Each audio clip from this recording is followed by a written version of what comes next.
머리 둘 곳이 없을 때가 있다. 오늘 설교의 제목입니다. 신대원 입시를 준비할 때였습니다. 시험이 얼마 남지 않았기 때문에 밥 먹을 시간이 아까워 빵만 먹고 아침부터 저녁 늦게까지 성경만 볼 수밖에 없었습니다. 구약부터 읽기 시작해서 신약 마태복음 8장쯤 읽게 되었을 때 머리 둘 곳이 없다는 주님의 말씀에 눈물이 쏟아졌습니다. 주체할 수가 없는 그런 상황이었습니다. 나의 상황을 고려하며 하시는 그 말씀, 그렇게 제게는 다가왔던 것이지요. 신대원 준비를 하면서 초조하기도 하고 불안하기도 하고 실제로 머리 둘 곳이 없다, 그렇게 생각했던 때였습니다. 그런데 만왕의 왕께서, 다 가지신 만유의 주께서 머리 둘 것이 없다, 그런 말씀을 하셨다는 것이 새삼 마음을 두드렸습니다. 때렸습니다. 여우도 굴이 있고 공중의 새도 거처가 있는데 주님은 정말 거할 곳이 없으셨지요. 마태복음 8장, 예수님께서는 수많은 무리가 따랐습니다. 그런 정황을 알 수 있습니다. 그 중에는 나병 환자가 있었지요. 이방인 백부장도 자기 종을 고쳐달라 그러면서 예수님을 따랐습니다. 서기관도 있었어요. 그 무리들과 예수님이 닮은 점이 있었습니다. 그것은 예수님을 따르는 무리들 역시도 머리 둘 곳조차 없는 삶을 살아가고 있었다는 것입니다. 이 땅에 사는 사람치고 누가 항상 안식초로 이 땅을 살겠습니까? 물론 그런 생각 자체가 없지요. 그런데 정말 인간의 삶을 조명해 보면 잠시 사는 인생이에요. 말 그대로 길 위의 인생이라는 것입니다. 나그네 인생이에요. 부초와 같은 그런 인생 아니겠습니까? 사실 안식할 곳이 어디 있어요? 인생의 현 주소가 거기에 있지 않겠습니까? 우리 예수님께서 실은 콕 집어서 한 대상에게 야, 나 머리 둘 곳 없어, 그렇게 말씀하셨습니다. 그 대상이 누구냐 하면 바로 서기관이었습니다. 우리가 성경에서 서기관 하면 좀 우습게 하는 경향이 있습니다. 그런데 서기관은요, 특별한 사람들이었습니다. 진정한 금수저예요. 일단 레위 지파, 제사장 지파 사람들만 서기관이 될 수 있었습니다. 소위 세습직이죠. 태어나면서부터 서기관으로 태어나는 가문이 따로 있다는 것입니다. 그리고 아주 어릴 때부터 전문 지식을 하나하나 쌓아야만 했습니다. 율법에 대한 지식이죠. 하나님 말씀에 대한 지식이죠. 그래서 엘리트 중에 최상위 계급, 동물의 세계로 보자면 포식자, 사자나 혹은 호랑이쯤 되겠습니다. 만일 서기관이 되면 그에게는 자동적으로 따라오는 권리, 권세, 이런 것들이 있었습니다. 일단 무조건 교수가 될 수 있어요. 그래서 탈미드 하캄이라는 자격증이 주어졌습니다. 그거는 지금으로 치면 조교수 자격증이에요. 율법을 아니까.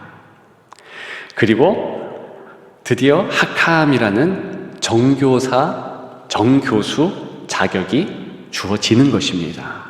서기관, 이렇게 오늘 성경에서 서기관이다 그러면 그 정도 되는 것입니다. 그래서 민현사상 재판에도 참여할 수 있고 막강한 권한을 가지고 또한 사내들인 공회 핵심 인물로 자리 잡게 되는 것입니다. 법관도 되고 국회의원도 겸하며 교수도 된다. 이것이 서기관이라는 그런 직위가 가지고 있는 포스예요. 그런데 이런 놀라운 높은 양반이 예수님에게 무엇이라고 고백했냐 하면, 내가 당신을 믿습니다. 당신이 어디 가든 내가 따를 것입니다. 대단한 고백 아니겠습니까? 성경에 나오는 많은 서기관은 바리새인인데요, 바리새파 사람이 또 서기관이었습니다. 그 바리새인들, 서기관들 다 그리스도를 배척했는데 이 사람은 주님을 쫓겠습니다. 그렇게 말했습니다. 얼마나 기특합니까? 얼마나 칭찬하고 싶습니까? 그런데 주님이 그 말씀을 듣자마자 나 머리 둘 것 없어, 그렇게 말씀하셨다는 거예요. 뭘 의미할까요? 그것은요, 네가 따르는 메시아인 나도 이 땅에 머리 둘 곳조차 없다. 그렇다면 바로 너 스스로는 높은 직위를 가졌다, 좋은 안식처가 있다, 잠잘 곳 있다, 그렇게 생각하지만 사실 그렇지 않아. 안식처 없는 인생일 뿐이야. 너도 머리 둘 것이 없다. 이렇게 규정해 준 것입니다. 주님은 스스로를 인자로 지칭하면서 인자가 머리 둘 것이 없다, 이렇게 말씀하셨어요.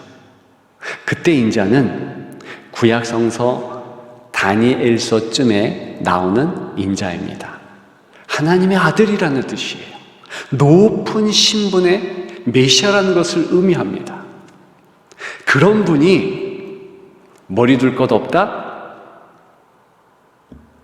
그러면 모든 인생들, 특별히 그리스도를 따르는 그리스도인 역시 이 땅에는 머리 둘 것 없다, 이러한 규정이 되는 것입니다. 오늘 본문에 보니까 그렇게 말씀하셨던 주님을 교회의 머리라 말씀하고 있습니다. 그렇지요? 예수님이 교회의 머리래요. 머리 둘 것 없는 인생, 그 인생을 향한 그리스도의 연민의 말씀을 우리는 알고 있습니다. 수고하고 무거운 짐진 자들아 다 내게로 오라. 내가 너희를 쉬게 하리라. 나한테 오면 정말 쉬게 할 수 있어. 이러면서 초청하는 것이지요. 그런데 그 초청의 장소가 따로 있다는 것입니다. 그게 바로 교회예요. 교회에 오면 머리 둘 것 없는 인생이 안식처로 삼을 수 있고, 교회는 바로 머리 둘 것 없는 인생의 참된 안식처라는 것을 말씀하고 있는 것입니다. 그것이 바로 내가 교회의 머리다라고 말씀하신 주님의 진의예요. 그런데 여러분, 우리의 교회를 생각해 보십시다. 정말 과연 교회는 안식처가 되고 있습니까? 택도 없는 소리 같아요. 교회는 한숨 유발 장소로 전락한 지 오래입니다. 특히 이 시대가 그렇잖아요. 요즘처럼 교회에 대한 평가가 냉혹한 시기는 또 없어요. 그럼에도 불구하고 교회는 희망입니다. 하워드 스나이더라는 분은 이런 말을 했습니다. 지상의 교회는 약하다. 또한 병들고 문제가 없지 않지만 정말 그 교회에 예수 그리스도의 DNA가 있다면 반드시 아름답게 크게 자랄 것이다. 그렇지요. 맞지요. 콩 심은 데 콩 나고 팥 심은 데 팥 나요. 유전자가 있기 때문입니다. 그리스도의 DNA를 가지고 있는 교회, 승리할 수밖에 없는 거지요. 현대 교회가 문제 있었던 것처럼 1세기 교회, 초대교회들도 문제가 없지 않았습니다. 특별히 오늘 본문의 배경이 된 에베소 교회, 이 교회도요, 문제가 참 많다. 그렇게 결론 내릴 수밖에 없습니다. 이 에베소 교회는 참 여러 교회에 박수도 받고 주목도 받아서 요한계시록 7개의 교회 가운데 첫 번에 나오는 교회였습니다.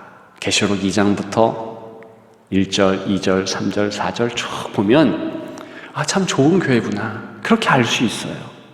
그럼에도 불구하고 이 교회는 문제가 있었지요. 니골라당이라는 이단이 침입한 거예요. 그래서 당짓기를 했습니다. 사람들의 마음이 사분오열로 갈라졌어요. 결과적으로 어떻게 됐느냐? 첫사랑을 버렸어요. 사랑이 없는 냉랭한 교회가 되었다는 것입니다. 그런 교회 앞에 노종 사도 바울이 그럼에도 불구하고 에베소 교회는 희망이 있다. 그렇게 오늘 본문은 말하고 있는 것입니다. 그래서 에베소서는 교회에 대한 강조예요. 이런 교회가 돼야 된다. 그 핵심이 오늘 본문에 나오고 있는 것입니다. 한마디로 좋은 교회, 바로 충만한 교회다. 그러면서 23절에 나오고 있어요. 교회는 그리스도에 충만합니다.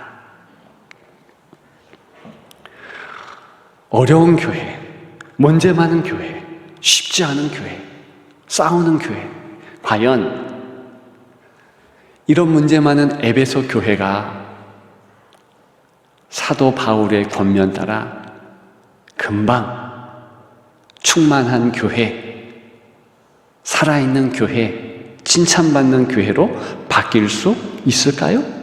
있다는 거예요.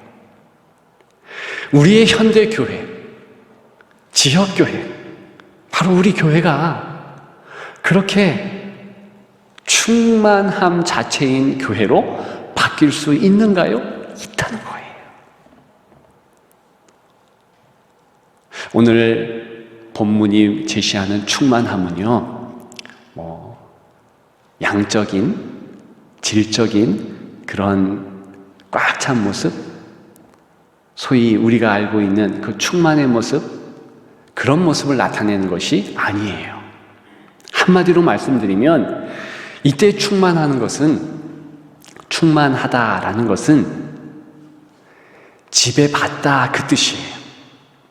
머리 대신 그리스도의 지배를 받는 몸된 교회. 그러면 온전히 된다는 것입니다. 교회와 시장 공통적인 것이 두 가지 있습니다. 하나는 시끄러운 거예요. 시장은 시끄러워요. 왜?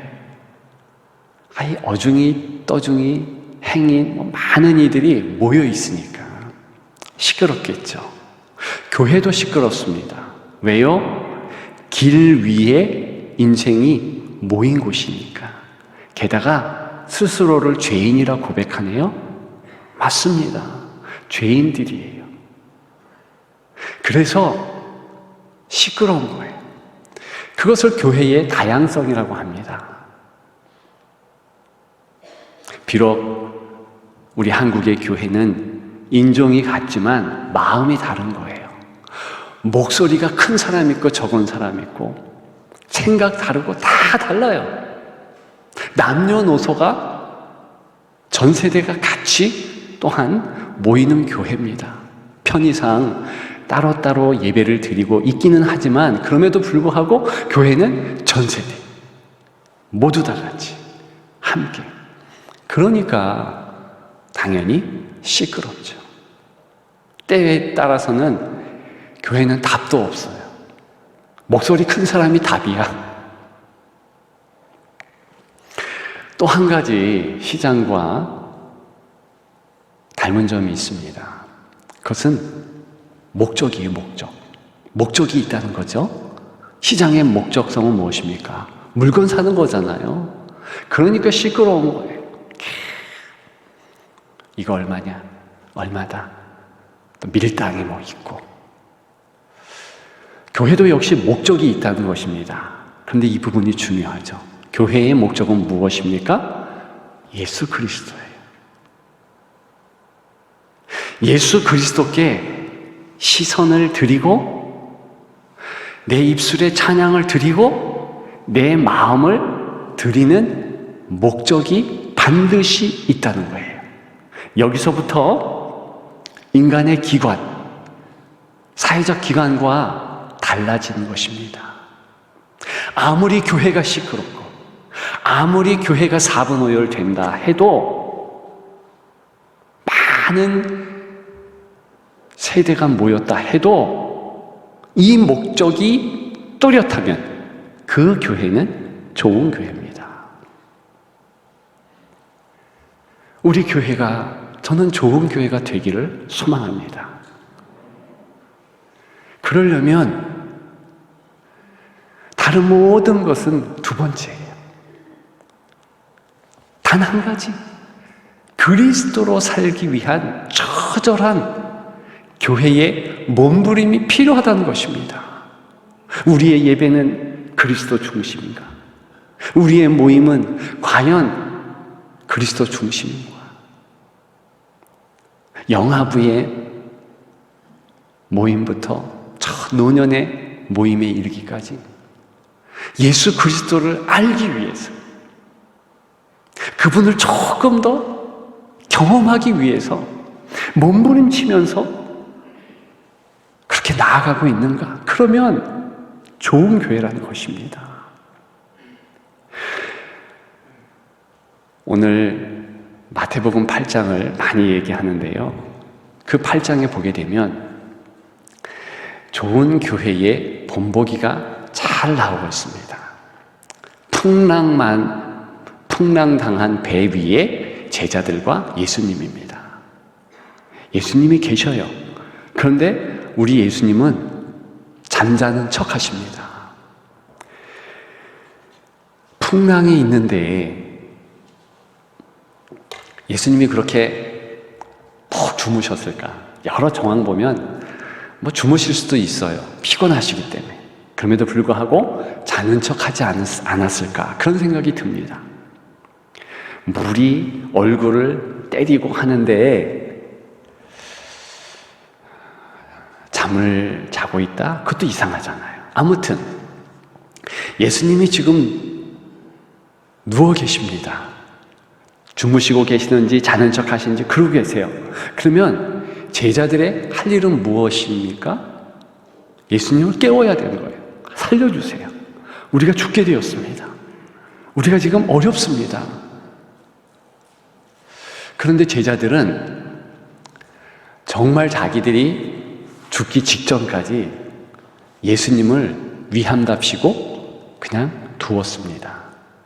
근데 사실은 그 그게 위기라는 것을 성경은 보여주는 거예요. 영적으로 생각해 볼까요? 누가 지금 자고 있는 거예요. 그런 분주함 가운데서도 예수님을 깨우지 않는 제자들이 잠자고 있는 거예요. 실은 영적으로 보면 예수님만 두 눈 동그랗게 뜨고 제자들을 보고 계시고 있는 것입니다. 이게 영적인 모습이에요. 제자들이 인정하든 말든 정말 성경은 그렇다는 거예요. 우리의 교회에 성도들이 자기의 지혜와 자기의 마음으로 잘 된 듯 여겨질 때가 없지 않습니다. 그런데 실은 영적으로 보면 그때가 위험한 때예요. 잠자는 때예요.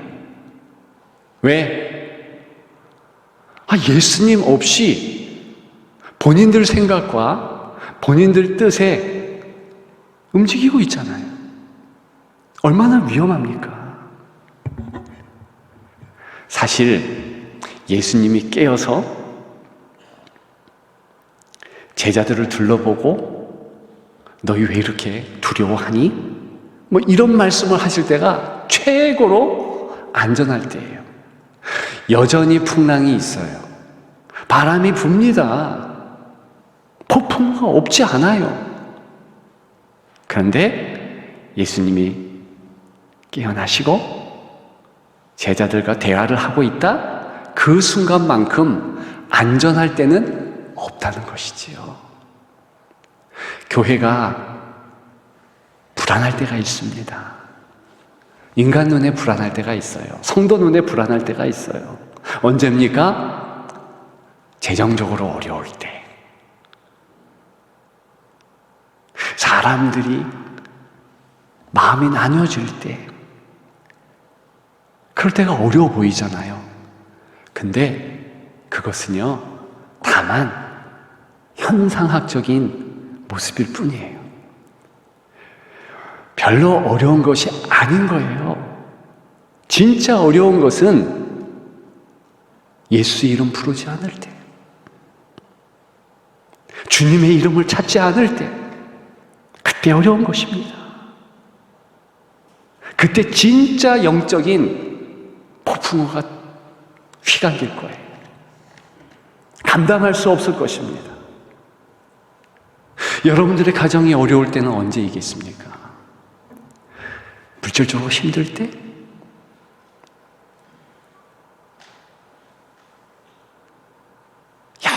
여러 현상들이 있고 어려움이 있지만 그때는 괜찮을 때예요.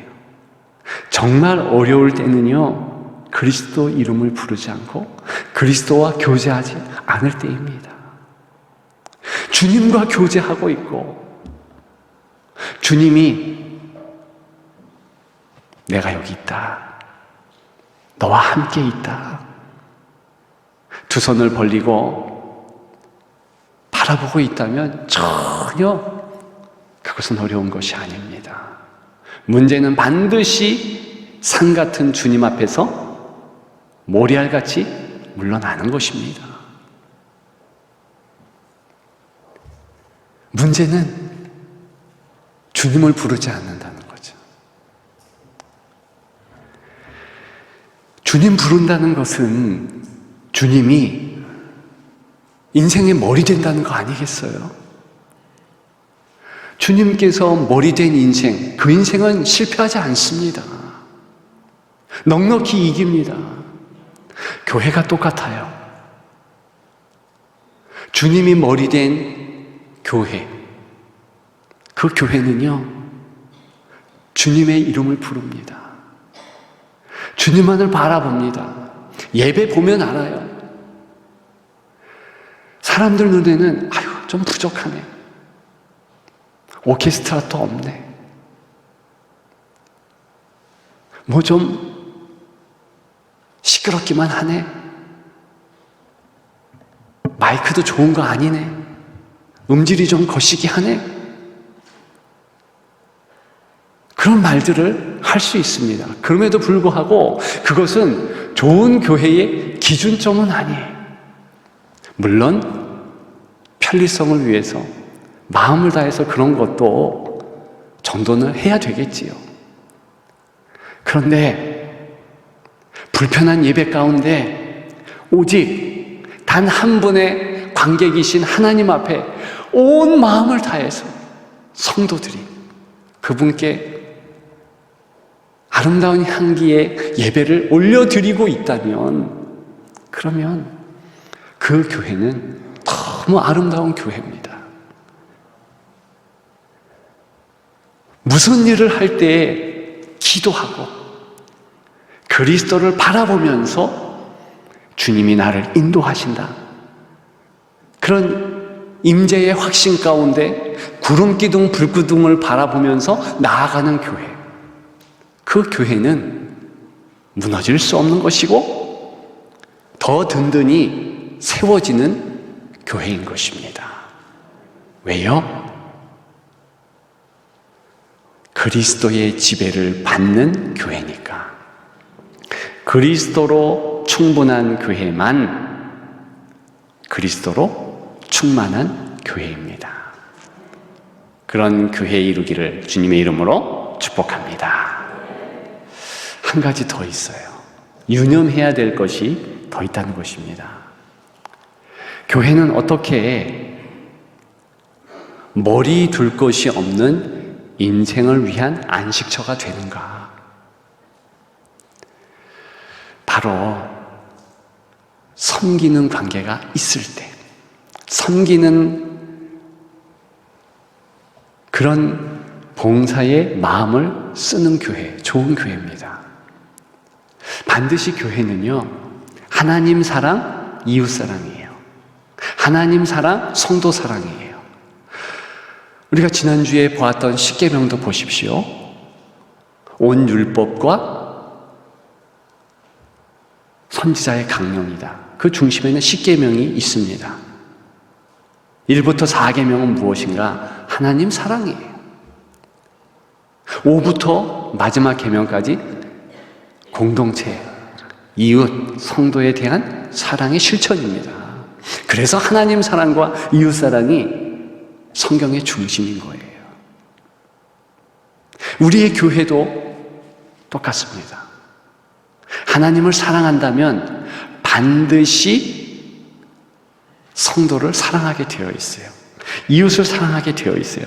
갈라디아서 6장 2절이죠. 너희가 짐을 서로 지라. 길 위의 인생, 참된 안식처 없이 하루하루 나그네로 살아가는 인생은 짐이 있습니다. 그런데 그 짐을 어떻게 하래요? 서로 지래요. 교회에 와서 성도들끼리 항상 밝은 얼굴만 보여준다. 집사님 잘 계셨죠? 네, 잘 있었습니다. 이렇게 웃음만 서로가 지어준다. 그건 약간 이상한 교회입니다. 진짜 교회는 이 짐을 나누는 교회래요. 다시 얘기하면 슬픔의 짐, 고통의 짐, 아픔, 이런 것들에 대하여서 속속들이 서로 알아야 한다는 것입니다. 어느 때는 집사님을 만나는데 울고 싶어. 자기의 속내를 다 끄집어내고 싶어. 그것이 좋은 순이고 모임이고 그 모습이 좋은 교회의 모습입니다. 다른 사람의 종이 되는 것은 바로 다른 성도의 고난, 아픔, 슬픔에 참여해 주면서 같이 부둥켜 안는 것이지요. 그래서 얼마나 신약 성경에는 교회의 실천적인 사랑의 모습, 병든 자가 있느냐? 찾아가라. 많이 나오는지 몰라요.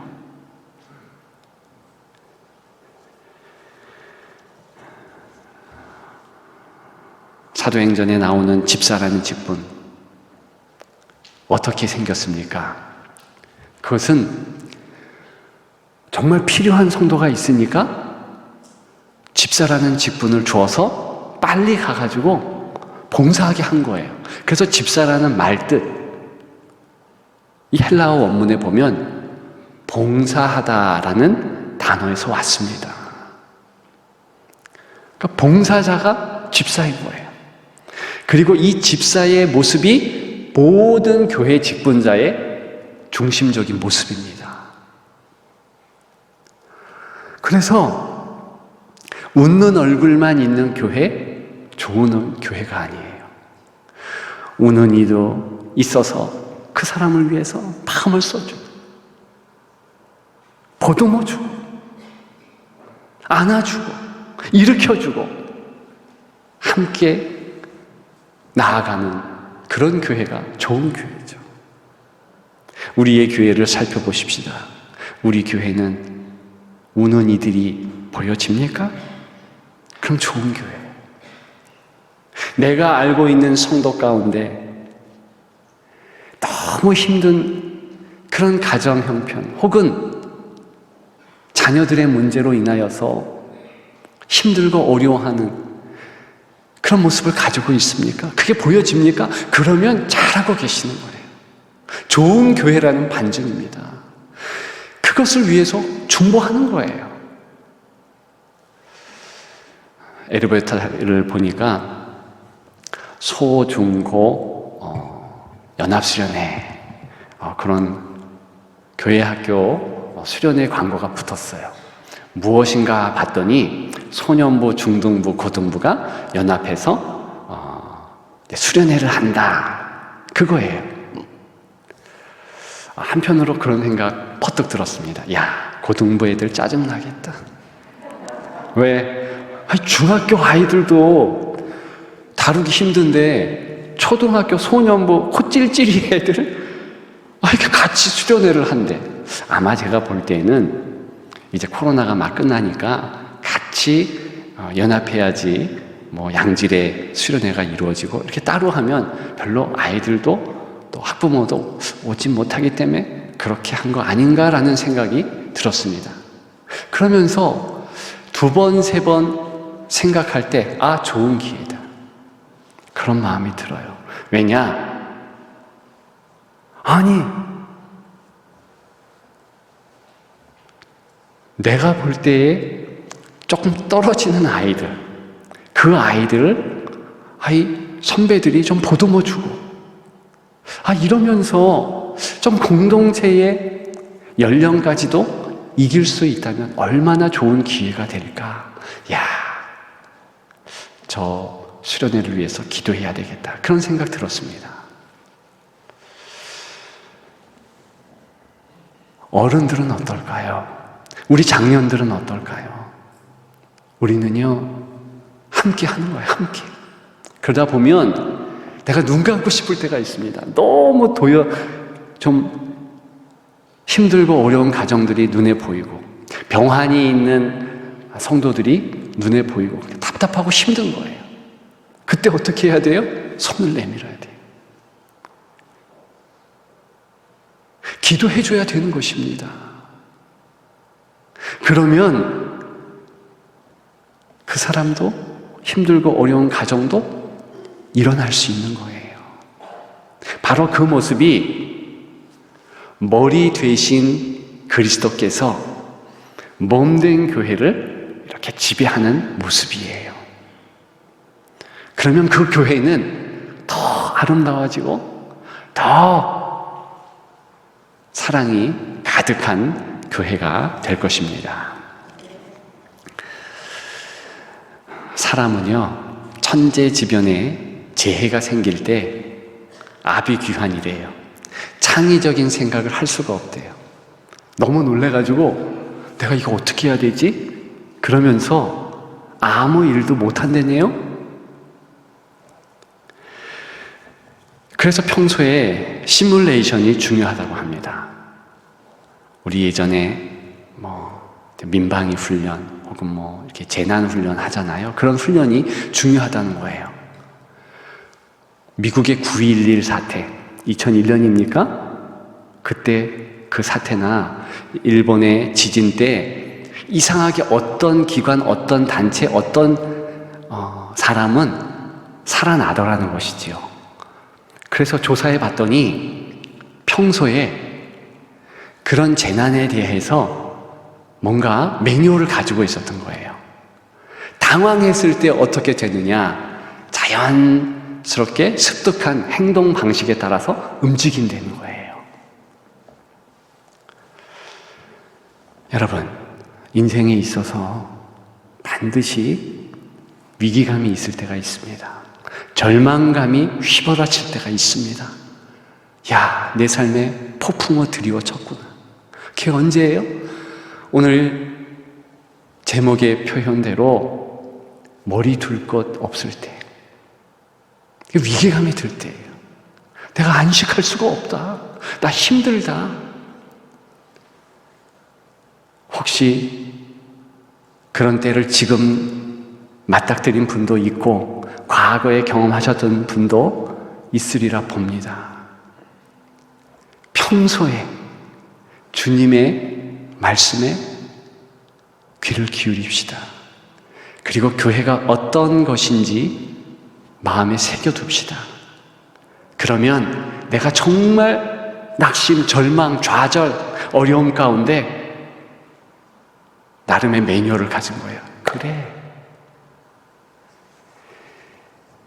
머리 둘 것 없는 인생을 위해서 교회라는 안식처를 하나님 예비하셨지, 왕 대신 그리스도께서 마련하셨지, 그리로 달려가자. 내가 힘들 때 교회의 도움을 받자. 그렇게 해서 평소에 계속 그런 주님의 말씀, 오늘 본문의 말씀 마음에 새기십시다. 그리고 좋은 교회를 평소에 만들어 가십시다. 그러면 누군가를 살립니다. 나 역시도 살아납니다. 그런 귀한 우리의 교회가 되고 개인이 되기를 주님의 이름으로 축복합니다. 축복합니다.